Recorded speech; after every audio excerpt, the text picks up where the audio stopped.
Hey YouTube, Steve here, also known as Trainline14, and today I'm bringing you guys a video on how to set up the Lionel Legacy Control System 990 command set. This video is meant to help those who have just maybe purchased the system that do not know how to set it up. I'll be showing you today how to hook it up to your layout and power it up, and how to just a quick start on how to get the whole system up and running. So without further ado, let's get started. Okay, no matter how big or how small your layout, you're going to need 4 essential components to set up your legacy system. The first thing you're going to need is by far the legacy system itself. Next 2 things, you're going to need 2 terminal pieces, 2 terminal tracks that hook to your transformers. And the last thing you're going to need is some form of power supply. Now today I have the CW80. This comes with any kind of starter set, or a Power Max transformer sometimes comes with a starter set.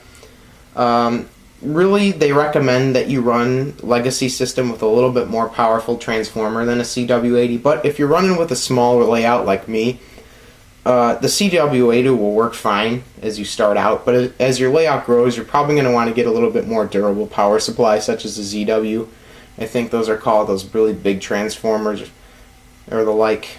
And you're also going to need a layout, of course. I'm just using these 2 track pieces to show you today how to get it up and running. But yeah, and also a legacy system equipped locomotive. It will be needed for your legacy system. You can run conventional trains with the legacy system, but you're going to need a TPC, or I believe it's called like a Power Master Bridge or something like that, or what is it called? There's 3 different TPCs out there that you can purchase. I'm not going to be covering in this video how to set those up. This is just how to get your legacy system up and running if you have, just a standard layout with any kind of power transformer or power supply with a legacy equipped engine. So without further ado, let's get into the legacy system itself. Okay, so here's the 990 command set itself. Now, in the box, you're going to get several things, and I'm going to show you that right now. You open it up. First thing you're going to notice on top is your manual. I encourage you to eventually read through that because it's going to give you a lot of useful information that this video won't cover today. This is just going to be a quick setup guide on how to get your trains up and running so you can start enjoying your system without having to read through that 100-page booklet of directions. Now keep in mind that I already opened up my legacy system. I've been using it for about a year or 2 now, and so not all of my components are in the box, but I'm gonna explain anyhow everything that does come with the system. So first, obviously you're gonna want to remove this plastic wrapping. Now I'm gonna move the camera up so you can see. Here is everything that comes with the legacy system. Of course, you have the remote itself, the base. Under here you have where your rechargeable batteries will come, and 4 legacy system modules. I believe I'm going to make a video later explaining what modules do and how to program engines. But for now I'm just going to tell you that these 2 right here are TMCC engine modules, and these 2 right here are modules in order to upgrade your system. Now if you are looking to upgrade your system, if your system does come with 2 blue modules, those are modules meant for upgrading the system. I believe his name is Southern something. He did a great video on how to upgrade your legacy system. So if you'd like to do that, there are some really easy and simple to follow instructions made by him. If you just type in Lionel Legacy upgrade instructions, you should be able to find it. It's a phenomenal video, and it helped me when I upgraded my system, so I'm going to lead you to him for that help. But anyway, moving on. Right here we have our legacy system antenna. This is what's going to go on the back of the base. Here are your cables for connecting to a TPC. I don't have a TPC, so I've never connected to one yet. But if you were to get a TPC to run conventional locomotives with the legacy system, these are the cables you're going to need. Also, if you want to plug into, I think, like a PC operating software for the legacy system, if you're a more advanced model railroader, these are what these are for too. And the last thing is this is your power supply that plugs into the wall to power up the legacy system. Okay, like I said, I'm trying to make this video as quick as possible for you to get out there and railroad without having to watch too much video here. So I'm going to quickly just show you the back of the legacy system base. Everything I tell you here on how to connect this is going to be pretty self-explanatory. So the back of the legacy base, as you see here, this right here, this is a little cap. that comes on it. This is where your antenna screws in. It's literally just, it's a simple just screw in antenna. It's pretty self-explanatory. You should, when you get the system, you'll pretty much figure it out right away. You don't need for directions there. This jack right here is what plugs it into the wall. So you plug one end of the power supply into this little port here, and the other end plugs into a standard wall outlet. This right here, like I said earlier, is for that cable that plugs it into a TPC if you're running conventional engines. If you're running a Lionel Legacy engine right now, you don't need to worry about this port. That's not needed right now. And this right here, this little nub, is actually a screw that this is where you connect it directly to your track. As you can see, it says track underneath here. And you would basically, I'm going to show you in a minute here, but you're going to put a little, connect one of your terminal sections to your track through this port. And let me show you how to do that now. Okay, so here's where you're going to bring your first terminal track into play here. Now, your terminal track, as you all know, comes with these cables attached to it, and this is how you connect your control system to your layout. You have the track piece here, the cables coming out from the bottom of the track now. When it comes time to hooking up the Legacy system to your layout, this piece would normally be connected to the rest of your layout, right? Okay, so you have two cables coming out of the piece of track here, and it's pretty self-explanatory. I'm sure you can already guess what we're going to do. We're going to connect this black cable here to the track output on the back of the Legacy system. How you do that is you quickly just unscrew that this little screw here, and you wrap the groove of the black cable around that track connection port and screw back in. It's as simple as that. The red one doesn't need to plug into anything. This one just stays there like that. I just leave it like that. The only one you need to plug in is the black one. Make sure it's secured firmly, and literally that is it. This plugs into the wall, powers up your system. I recommend you charge your system up the first time you get it, just to keep the batteries in good shape.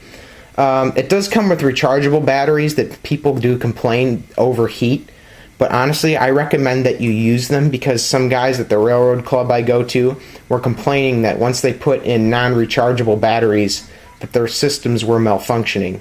But if you honestly do not want to use the rechargeable batteries that come with the Legacy system, the thing you want to make sure to do is you have to turn off on the bottom of your base.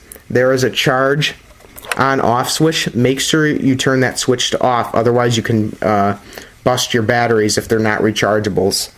So make sure to do that if you honest to God do not want to use rechargeable batteries. But I do recommend it, because I've heard, you know, that non-rechargeable batteries have been causing malfunctions with the system. But, you know, it's your call. I'm not there to tell that for you. If you're really worried about overheating, what I do is I charge my remote in increments. So I'll charge it like a half hour here, a half hour there. That way it doesn't overheat too bad.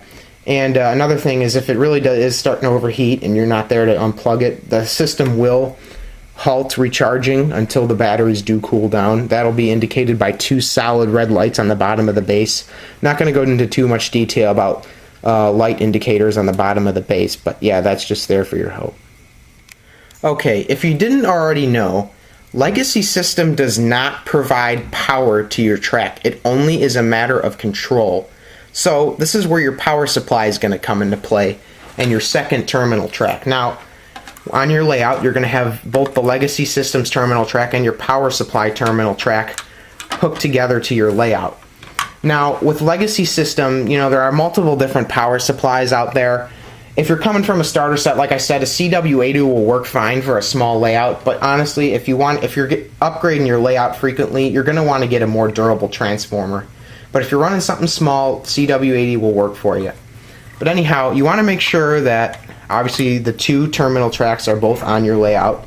They don't have to be next to each other. They can be anywhere on your layout, as long as you have both of these terminal tracks, one connected to the Legacy and one connected to your power supply on your layout somewhere. Now, with Legacy system, Lionel says to power your track up to a constant 18 volts. Now, with more powerful transformers, you're going to have to make sure you do that correctly. But with the CW80, it's easy, as long as you have a small layout. You connect. Obviously, you know, you have your connection from when you played with your conventional locomotives. It's just the simple red to red on the track side and the black to black on the black side. And let me move that a little closer for you to see.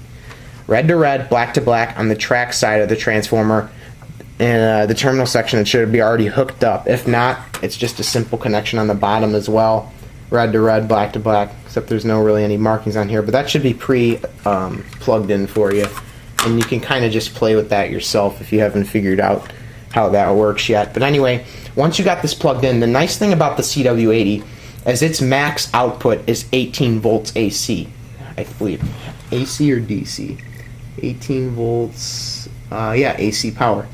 So that makes it really easy to power up your track. All you got to do when you power up Legacy System is you power up your CW80 all the way, and that is the 18 volts of power that is required for the system.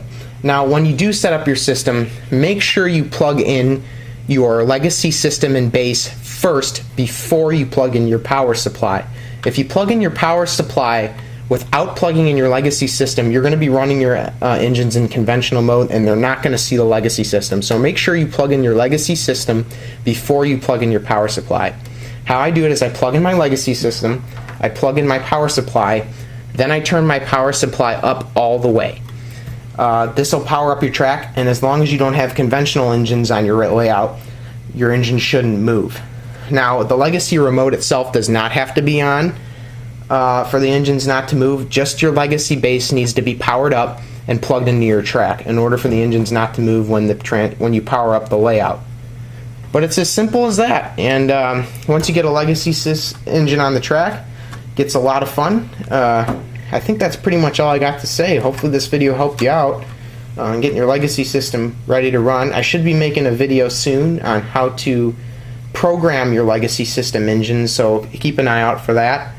But anyway, yeah, that's how you connect your Legacy System to your layout and power it up and get ready to run some trains. So thank you for watching. Hope this helped you out, and I'll see you all next time.